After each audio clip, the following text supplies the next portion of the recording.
ہماری بات چل رہی تھی مسائل وضو پر۔ آج ہم بات کریں گے مسواک کے فضائل اور مسواک کرنے پر اگر خون نکلتا ہے۔ دیکھیں، ایک شخص ہے، وضو کرتا ہے، مسواک کرتا ہے، وضو مکمل کر لیتا ہے اور وضو کرنے کے بعد بھی اس کے دانتوں سے خون نکلتا رہتا ہے، کیا اب وہ دوبارہ وضو کرے گا یا نہیں؟ جی ہاں، بالکل وہ دوبارہ وضو کرے گا۔ اسی طرح مسئلہ نمبر 2 یہ ہے کہ وضو کرتے وقت مسواک کرنے کے بعد اس مسواک کو پاؤں کی انگلی سے یا پاؤں کے انگوٹھے سے پکڑنا یہ مسنون ہے؟ نہیں بھئی، یہ مسنون نہیں ہے۔ اس میں کوئی روایت نہیں ملتی کہ پاؤں سے آپ مسواک کو پکڑیں یا انگوٹھے سے مسواک کو پکڑیں، یہ سنت ہے، یہ کوئی سنت نہیں۔ مسواک جو ہے نا، کرنا سنت ہے، اور مرد کے لیے بھی سنت ہے، عورت کے لیے بھی سنت ہے۔ مسواک کی لمبائی کیا ہونی چاہیے؟ مسواک کی جو لمبائی ہے ایک بلش سے زیادہ نہ ہو۔ اگر ایک بلش سے کم بھی ہو تو اس میں بھی کوئی مذائقہ نہیں ہے۔ ہاں، استعمال کرتے کرتے وہ چھوٹی ہو جائے تو اس میں بھی کوئی حرج نہیں۔ حدیث میں ایک بلشت کا لفظ اس لیے بولا گیا کہ ایک بلشت مسواک رکھنا یہ مستحب عمل ہے۔ مسئلہ نمبر 3 یہ ہے کہ وضو کرتے وقت مسواک کرنا سنت ہے یا کھانے کے بعد مسواک کرنا سنت ہے؟ دیکھیں، وضو کریں گے تو وضو کرتے وقت مسواک کرنا سنت ہے، اور کھانے کے بعد مسواک کرنا یہ ایک الگ سنت ہے۔ تو وضو کے بعد بھی مسواک کرنا سنت ہے اور کھانے کے بعد بھی مسواک کرنا سنت ہے، وہ الگ ہے، یہ الگ ہے۔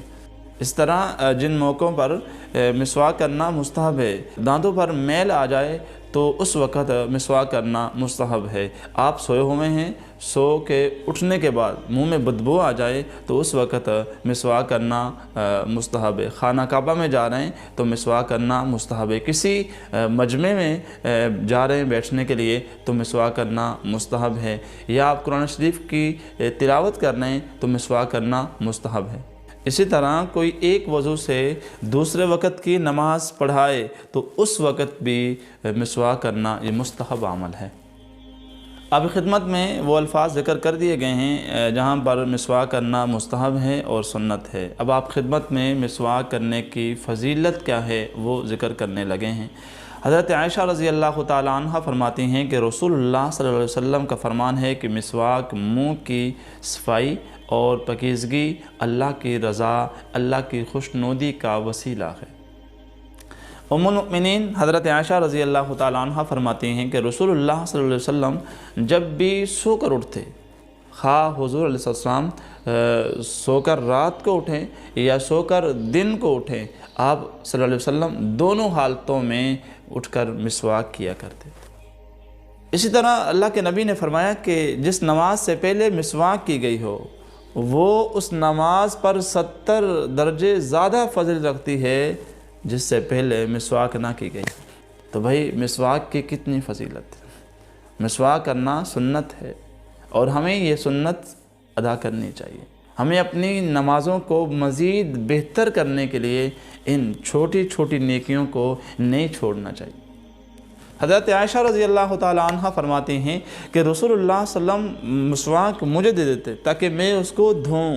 حضرت عائشہ فرماتی ہیں پہلے میں اس مسواک کو لیتی اور چباتی، میں مسواک کرتی اور اس کے بعد میں دھو کر اللہ کے نبی کو مسواک دے دیا کرتی تھی۔ انسان جس منہ سے اس خالق کے سامنے ہم کلام ہوتا ہے وہ مزید پاک اور صاف ہو کر اللہ تعالیٰ کا کلام کرتا ہے۔ اللہ کے نبی فرماتے ہیں مجھے اپنی امت کا ڈر نہ ہوتا، یعنی کہ میرے لوگ دشواری میں پڑ نہ جائیں۔ اگر یہ ڈر نہ ہوتا تو میں کہتا عشاء کی نماز آدھی رات کے وقت پڑھا کرو، اور ہر نماز سے پہلے جو وضو کرتے ہو اس وضو سے پہلے مسواک کیا کرو۔ تو بھائی، یہ دونوں باتیں بڑی مستحب ہیں، دونوں کی بڑی فضیلت ہے۔ اللہ تعالیٰ مجھے اور آپ کو یہ مسواک والی سنت کو زندہ کرنے والا بنائے۔